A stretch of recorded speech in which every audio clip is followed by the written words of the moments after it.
এই ট্যাগিংটা করতে গিয়ে হয়েছে কিছু কিছু অ্যানিমিয়া হয়ে আছে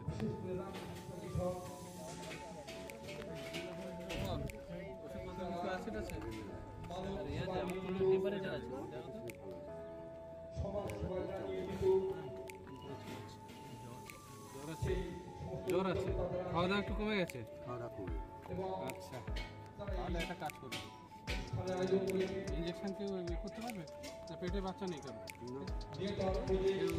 লিখে দিলে ইঞ্জেকশন করাতে পারবে স্থানীয় ডাক্তারবাবুরা আছে হ্যাঁ স্থানীয় ডাক্তারবাবুরা আছে মানে বলতে তোমার এখানে কোনো পড়েছে না এমনি থেরাপিটা আছে ওই মিটিংয়ের করে মিটিংয়ে তো আমার সাথে আমাদের গ্রামে করবেন বা ওই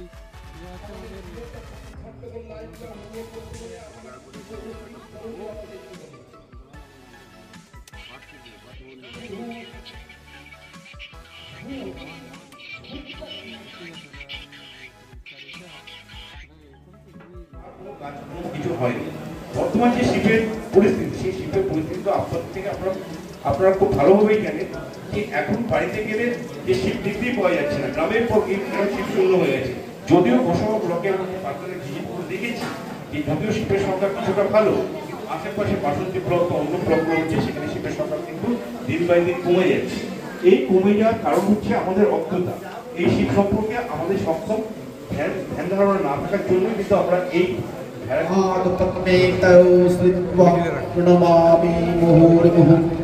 ওম বসুদেবসুতং দেবং কংসচাণূরমর্দনম দেবকী পরমানন্দম কৃষ্ণং বন্দে জগদ্গুরুম ওম সর্বে সুখিনো ভবন্তু সর্বে সন্তু নিরাময়া সর্বে ভদ্রাণি পশ্যন্তু মা কশ্চিৎ দুঃখভাগ্ ভবেৎ ওম শান্তি শান্তি শান্তি হরি ওম তৎসৎ। আজকে গোসাবার এই সাতজেলিয়া পঞ্চায়েতের এই জায়গায় এসে আমার খুব ভালো লাগছে।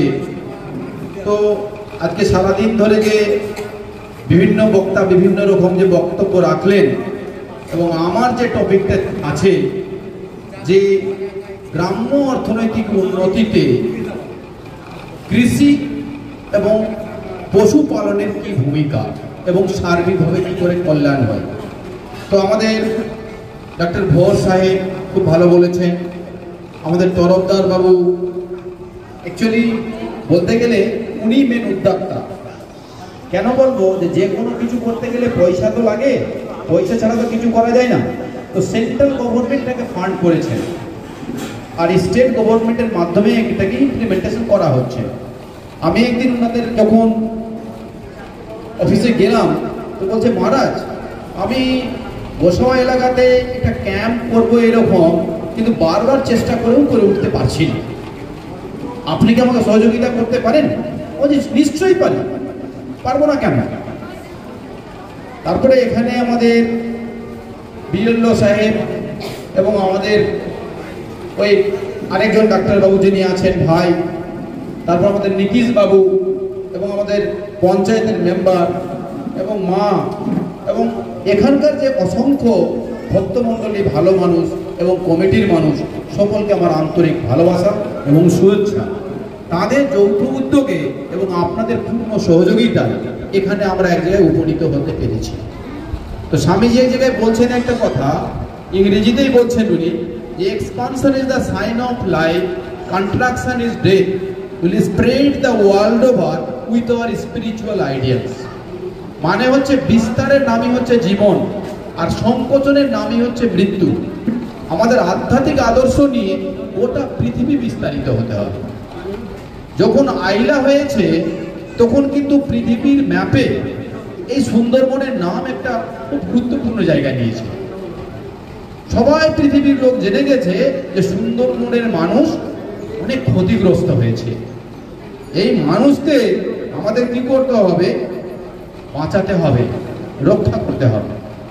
তো একটা মানুষকে যদি বাঁচাতে হয়, রক্ষা করতে হয়, তাহলে কি কি জিনিস লাগে?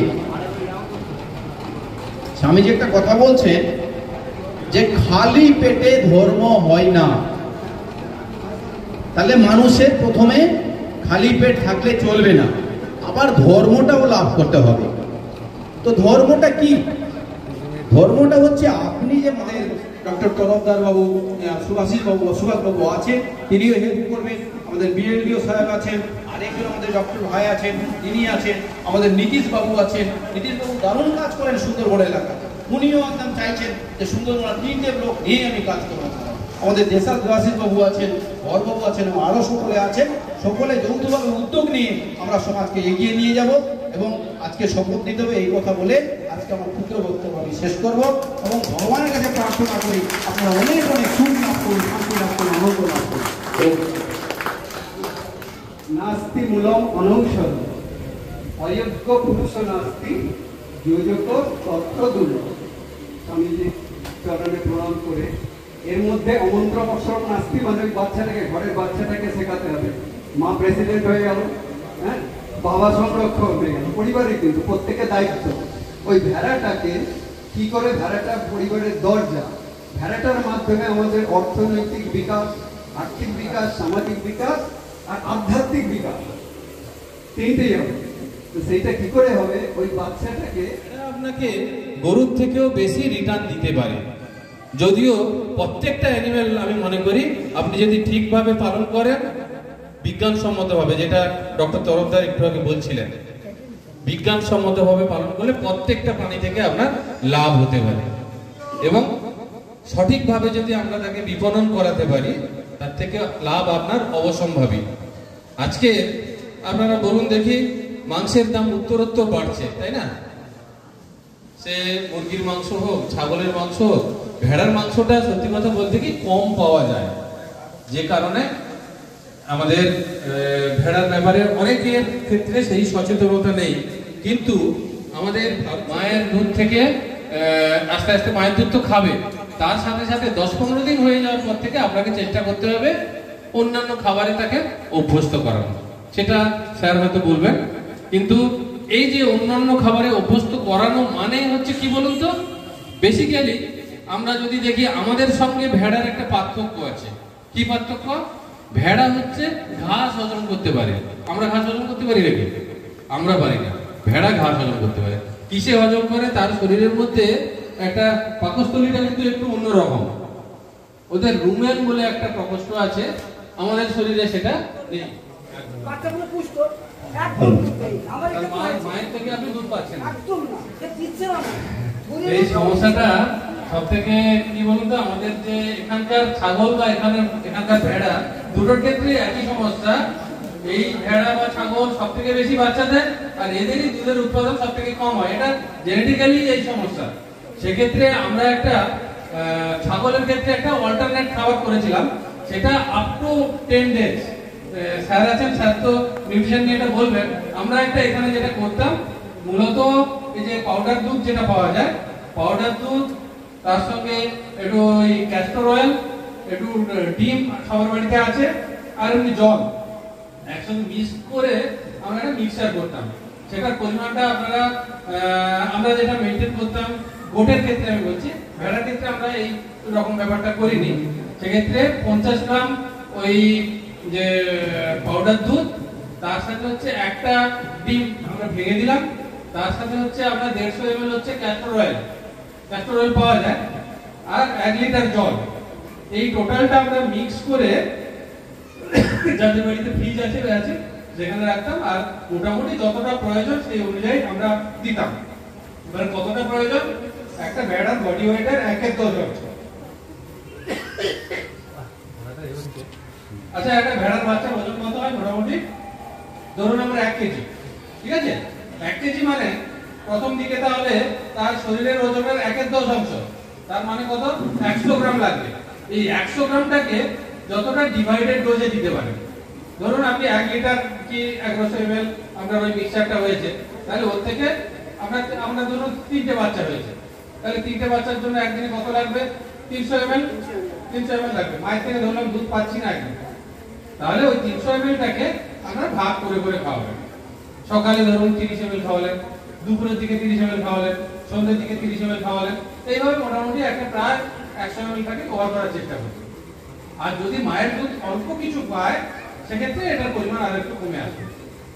আমি আপনাদের বললাম হচ্ছে 1 লিটার খাবার তৈরি করা, সেটাকে আপনারা যদি অর্ধেক করেন, ধরুন কম বাচ্চা আছে, সেক্ষেত্রে যেখানে আমি বললাম 50 গ্রাম পাউডার দুধ, সেখানে আপনার 25 গ্রাম পাউডার দুধে গেলেন, 75 ml আপনার ক্যাস্টর অয়েলে গেলেন, আর 500 ml জলে মেশালেন।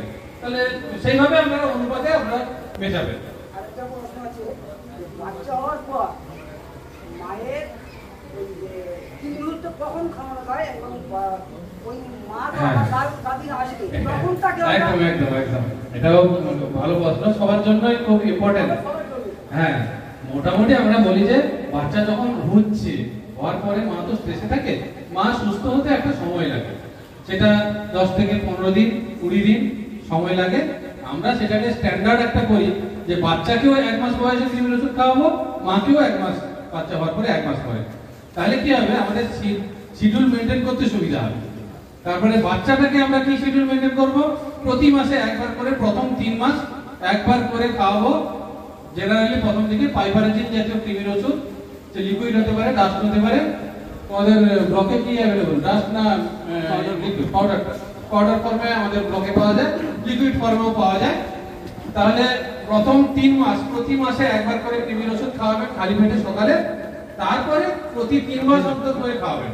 ঠিক আছে? কিছু না হোক বর্ষার আগে বর্ষার পরে একদম আপনাদের খাওয়াতেই হবে। তার আগে বলবো যে বিভিন্ন ধরনের কৃমির ওষুধ আছে, ফলে সবথেকে ভালো হয়তো পায়খানা পরীক্ষা করে খাওয়ালে, সেটা হচ্ছে আপনাদের পক্ষে সম্ভব না, তাহলে গ্রুপগুলো চেঞ্জ করে করে খাওয়ালে। আজকে ধরুন অ্যালবেন্ডাজল খাওয়ালে পরের বারে যখন খাওয়াবে তখন হচ্ছে আপনারা ওই অক্সিক্লোজানাইড বলে একটা গ্রুপ আছে, বিভিন্ন ধরনের কৃমিতে কাজ করে তার জন্য। ঠিক আছে? তাহলে আপনি বুঝতে পেরেছেন? কারণ আমার প্রশ্ন যেটা বলতে চাইছি যে বাচ্চা হওয়ার পরে 1 মাস পরে খাওয়ালেন, সেই 1 মাসের পর থেকে তারপরে প্রতি 3 মাস অন্তর মাকে খাওয়াবেন। প্রেগনেন্ট অবস্থায় খাওয়ানো যায় কিনা অনেকে প্রশ্ন থাকতে পারে। প্রেগনেন্ট অবস্থাতেও খাওয়ানো যায়, সেক্ষেত্রে স্পেসিফিক কিছু কৃমির ওষুধ আছে। ফেনমেন্ডাজল গ্রুপের কিছু কৃমির ওষুধ আছে, অক্সফেন্ডাজল গ্রুপের কিছু কৃমির ওষুধ আছে, যেগুলো প্রেগনেন্সিতে ডাক্তারবাবুর পরামর্শ নিয়ে আপনারা এই কৃমির ওষুধ খাওয়াতে পারেন। তবে কৃমির ওষুধ খাওয়ানোর সাথে সাথে আপনারা যদি সম্ভব হয় একটু লিভার টনিক খাওয়াবেন, তাতে তার হজমের শক্তি ভালো থাকবে। অনেক সময় লিভারের সঙ্গে আমাদের এখানে অ্যানিমিয়া কেস প্রচুর থাকে, সেক্ষেত্রে লিভারের সঙ্গে আয়রন সাপ্লিমেন্ট, কিছু কিছু টেননেম আছে, ফেলিক বি বা আয়রন পার্টটাও দরকার হয়, কারণ প্রচুর অ্যানিমিয়া কেস ভেড়া আর আমাদের ছাগলের ক্ষেত্রে হয়। সেই জন্য আপনারা কৃমির ওষুধ খাওয়ানোর সাথে সাথে আপনারা একদিন পরে লিভার টনিক তার সঙ্গে একটু আয়রন খাওয়াতে পারলে ভালো। আমি মায়েরা তো ভালো করছে, মায়েরা দিচ্ছে না, করছে স্যার ওই আমাদের এখানে আমাদের করতে হিটে আসে না, হিটটা আমরা কখন থেকে যাই না, আমাদের মায়েরা জানি কিন্তু বলছে আমরা অবশ্যই পূর্ণিমা আসলে মায়েরা লক্ষ্য করে আমার এই ঘাটে হিটে আসে, ঠিক এইভাবে আমরা চলে আসছি। আর আপনি বলছেন যে মাস থেকে একটা সিজন, আমি সিজনটা বলেছি কিন্তু আপনারটাও ঠিক আর ওই সিজনটাও ঠিক। এই সিজনের বাইরে কিন্তু সবসময় হেঁটে আসে না। আমি যেটা বললাম মার্চ, এপ্রিল, মে, জুন, জুলাই, আগস্ট এর মধ্যেই মূলত ভেড়া হেঁটে আসে। এরপরে আপনারা খুব বেশি ভেড়াকে হেঁটে আসতে দেখবেন না। কিন্তু যেটা হচ্ছে উনি যেটা বলছেন পূর্ণিমা অমাবস্যা এরকম ব্যাপার না, মোটামুটি যেটা দেখা যায় 18-19 দিন। ছাগলের ক্ষেত্রে যেমন 21 দিন অন্তর হয়, ভেড়ার ক্ষেত্রে একটু ছোট সাইকেলটা 18 দিনের মতো। এবং আপনারা কি হয় ভেড়ার অনেক সময় দেখা যায় হিট এসে চলে যাচ্ছে, আপনারা বুঝতে পারছেন না, সেটা পূর্ণিমা অমাবস্যা হলে অনেকটা বেশি বুঝতে পারেন আপনারা। এবং ছাগলের ক্ষেত্রে তাও বোঝা যায়, ছাগলের ক্ষেত্রে হিটটা 2 থেকে 3 দিন স্থায়ী হয়, আর ভেড়ার ক্ষেত্রে 1 থেকে 2 দিন স্থায়ী হয়। একটু ভেড়ার থেকে মানে ছাগলের থেকে একটু কম সময় স্থায়ী হয়। তার মধ্যেই কিন্তু আপনাকে ডিসিশন নিতে হবে। ঠিক আছে? আরো কিছু যদি অসুবিধা থাকে সেটা কিন্তু সবাইকে তার জায়গা থেকে তার সেই দায়বদ্ধতা নিতে হবে, না হলে কিন্তু আমরা ডেভেলপমেন্ট করতে পারবো না। আর একটা জিনিস আমি যেটা ফিল্ডে এসে ফেস করছি, সেটা এখানে অনেক সিনিয়র স্যারেরা আছেন, স্বামীজি আছেন, আমি একটা জিনিস বলবো ওনাদের কাছে, শুধু পার্টিকুলার সিজনের ব্যাপারটা নয়, ব্যাপারটা থেকে সামগ্রিক যে ব্যাপারটা উঠে আসছে ফিল্ড থেকে, একটা হচ্ছে গিয়ে মার্কেটিং সিস্টেম। দেখুন এখানে যারা আছি আপনারা সবাই সংসারী, স্বামীজি বাদ দিয়ে, আমরা দিনের শেষে একটা জিনিস অঙ্ক বসি যে সারাদিনে আমাদের লাভ লস কি হলো, সেখানে যদি আপনারা উপযুক্ত মার্কেটিং না পান, বিক্রি করতে না পারেন, বা আমরা যদি